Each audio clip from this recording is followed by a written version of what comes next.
인터뷰 진행을 맡은 강소희 시인입니다. 우리 김원 선생님께서 물방울꽃들은 바다로 흐른다라는 시집을 내셨습니다. 이게 2014년의 일이었어요. 그때 저에게 평서를 써달라고 의뢰하셔서 평서를 썼는데 이 시집이 많은 독자들에게 사랑을 받아서 2쇄가 나왔고 많은 독자들 가슴에 촉촉한 단비처럼 적셔주고 있다는 말을 들었습니다. 그런데 3년의 세월이 흘렀습니다. 김원 선생님께서 저에게 전화를 주셨어요. 녹슨 자전거를 타고 한강을 찾아가서 시집을 한강을 소재로 연작시 60편을 썼다. 그래서 시집을 묻고 싶다. 또 평서를 써달라 그러셨습니다. 그래서 이 한강이라고 하는 제목으로 또 시집이 태어났습니다. 오늘 한강이라는 시집을 쓴 김원 시인님을 모시고 한강 시집에 대한 설명을 간단히 듣도록 하겠습니다. 안녕하십니까, 선생님. 네, 안녕하세요. 네, 안녕하세요. 인터뷰에 응해주셔서 감사합니다. 네, 네. 선생님께서 녹슨 자전거를 타고 한강을 찾아가셨을 때 한강이 매우 쓸쓸해 보였다고 하셨습니다. 왜 쓸쓸해 보였을까요? 글쎄, 요새 그 시대 상황이 하도 혼란스럽다 보니까 강도 울고 있지 않느냐. 나는 하여튼 뭐 시인의 마음이 다 그렇겠죠. 저도 많이 시대 상황에 대해서 우려를 하고 있지만은 답답하고 하니까 뭐 자연스럽게 본능적으로 강가에 가서 한강을 보니까 나처럼 저 사람도 울고 있구나 라는 그런 생각을 하게 됐어요. 네. 네. 네. 그리고 선생님 한강 28에서 강가의 모래알이 세월의 그리움을 부르고 수천여의 달콤한 눈짓이 물결 위에 파랗게 부서지누나 이렇게 읊으셨습니다. 네. 사실 한강은 지금 몹시 오염되어 있어요. 네. 그런데 그렇게 오염된 한강에서 수천여의 달콤한 눈짓이라는 시어를 네. 건져내셨습니다. 상상해내셨는데요. 그 상상력이 굉장히 풍부하다는 생각을 했습니다만 예, 예. 그 시에 있어서 상상력의 힘이 어떤 거라고 생각하십니까? 그래서 상상력이라는 건 인간이 어떤 그 의식이든 무의식이든 다 이제 통합적으로 이제 그 포괄되는 하나의 그 용어지만은 아마 상상력이라는 건 우리 인간이 자기 그 본질을 추적하는 데 있어서 또한 앞으로 우리가 어떤 가능성을 가지고 인생의 어떤 그 가치 추적을 한다. 그러니까 일종 그 원초적인 의식 아시죠, 그죠? 그 원초 의식을 추구하는 그런 하나의 그 가장 기본적인 하나의 그 의식작용이에요. 이게 꿈이 될 수도 있는 것이고 인간의 역사나 국가의 역사도 그렇고 개인의 역사도 결국 상상력에 의해서 결국은 그 마음으로부터 출발인데 그렇게 해서 우리 인간의 문명이라든가 모든 뭐 문화예술이라든가 그런 가치에 대한 하나의 그 항로라고 그럴까? 그런 길, 그걸 갈 수 있는 일종의 가장 필수적인 하나의 그 사고의 행위다. 그렇게 생각을 합니다. 네, 아까도 말씀드렸지만 오염된 한강에서 수천여의 달콤한 눈짓이라는 어떤 역설적인 표현을 하시는 거를 보면 문학을 따로 공부를 하신 게 아닌가 표현력이 상당히 놀라웠습니다. 따로 문학을 공부하셨나요? 그런 건 없고요. 뭐 제가 어릴 때부터 뭐 문학 소년이었고 아주 어린 나이부터 또 그 문학이라는 것이 어떤 사회적인 뭐 명령, 뭐 시인이다 작가다 이걸 떠나가지고 문학은 우리 인간이 모두가 다 문인이고 시인이에요. 일종의 이제 뭐 편가르기를 한다, 분류를 한다 이제 그런 안의 차원에서 뭐 시인이다 작가다 그렇게 허칭들을 하고 그러는데 누구나가 다 시인이고 작가입니다. 그리고 한강 2에서 선생님께서 표현하신 표현이 아주 놀라워서 제가 또 잠깐 읽어보겠습니다. 한강 2. 어미와 아비가 버드나무 그늘 아래 발가벗고 멱을 하던 곳. 목마른 별과 허기진 달, 쓰러지던 서편의 태양도 슬그머니 손님으로 찾아와 고달픈 가슴을 닫고 하늘의 집으로 날아가는 곳. 한강은, 푸르른 한강은 나의 원시가 살아있는 흐르는 사랑의 젖줄이다. 이렇게 노래하셨어요. 예, 예. 여기서 보면 목마른 별, 허기진 달, 쓰러지던 서편의 태양, 요 세 가지 시어가 슬그머니 손님으로 찾아온다고 하셨어요.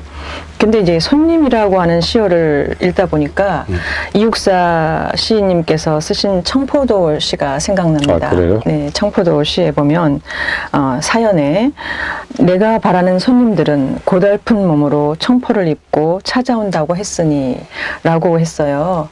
네, 이육사 선생님께서 말씀하시는 손님과 우리 김원 선생님께서 한강시에서 말씀하시는 손님은 좀 구별되는 게 있을까요? 글쎄, 뭐, 이육사 선생은 나름대로 그 시대의 그런 그 하나의 생각을 했고, 저 같은 경우는 이게 일종의 그 어떤 태고성, 우리 인간의 그 존재, 또 국가의 존재에 대한 어떤 그 어떤 원형, 강생은 잘 아시겠지만 아키타이프라고 얘기하지 않습니까? 그러니까 원형에 대한 추적이 거예요. 그러니까 자연이든 인간이든 우리가 어떤 역사든 그 흘러오는 그런 여러 그 맥락이 있을 겁니다.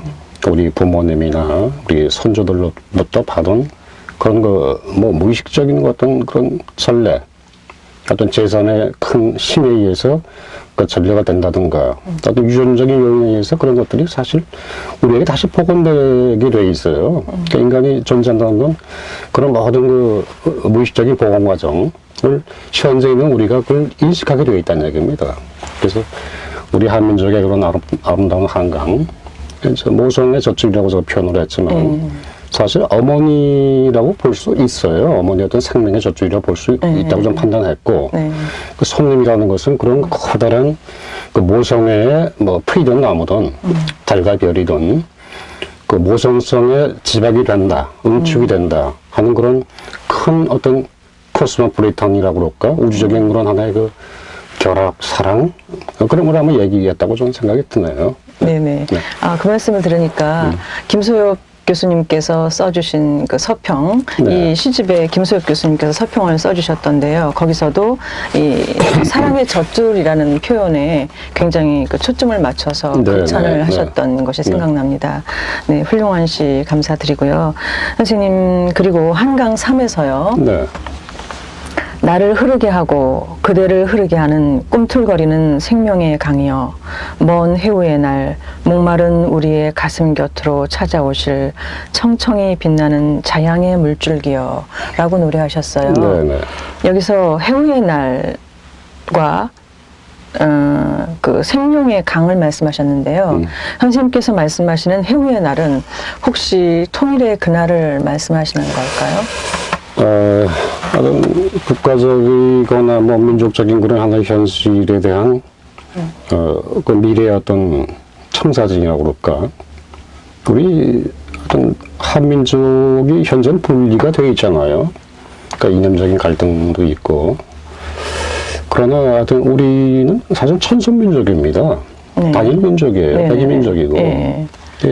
제가 여기서 얘기한 것은 굉장히 그 포괄적으로 좀 이해를 하셔야 할 것 같아요. 그러니까 그런 국가적인 하나의 그 분단 상황뿐만 아니라 개인과 개인, 나와 타인과의 그런 관계에서 서로 다시 어느 날 우리가 교합을 하고 만날 수 있다라는 그런 아주 희망적인 제 의지가 들어가 있는 표현이라고 생각하시면 될 겁니다. 네. 예. 결국은 통일의 그날을 그렇죠. 통일이 말씀하시는 되길 거네요. 바라는 거죠. 그것도 자유 통일이죠. 예, 물론. 예. 그러면 선생님, 제가 좀 개인적인 짓궂은 질문을 하면, 예. 선생님 또 혹시 해우하고자 하는 그런 분이 있으신가요?